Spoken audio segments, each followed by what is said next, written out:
It's Chris Chatmon, CEO, co-founder, Kingmakers of Oakland. I dance when I walk and I bounce when I stand. I'm the man when I talk, you ain't gotta understand. But I plan to reach the top of the mountain.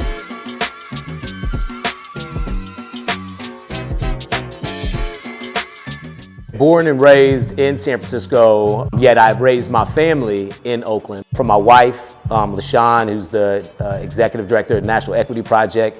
We've been together, it'll be 26 years of marriage in June. They have 3 extraordinary sons that all work with Kingmakers.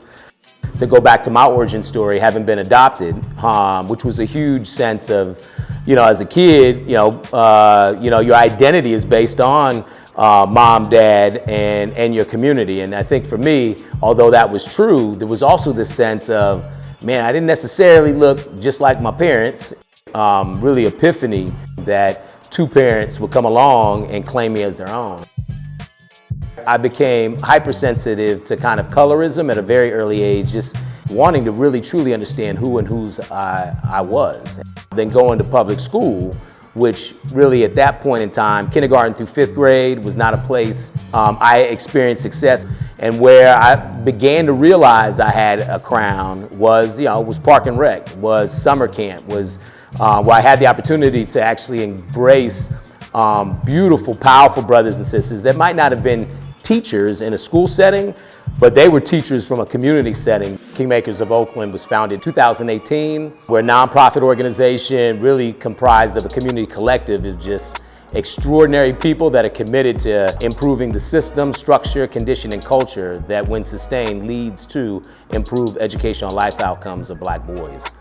We truly believe I am because we are because I am, may the circle be unbroken.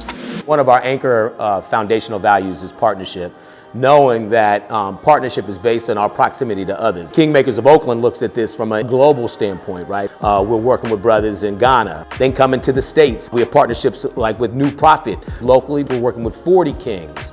Every Saturday, deep East Oakland at Arroyo Viejo Rec Center. And that's been extraordinary work happening there. And then the Golden State Warriors and Generation Thrive, we've been able to leverage the facility there for training, the film and music with places like the New Parkway, but also show these powerful films, be it short films or longer films, and then have community dialogue. I'm excited for what's coming up in the future for Kingmakers of Oakland. Expansion of our work in South Gwinnett, Georgia, Memphis, Tennessee, and New Orleans.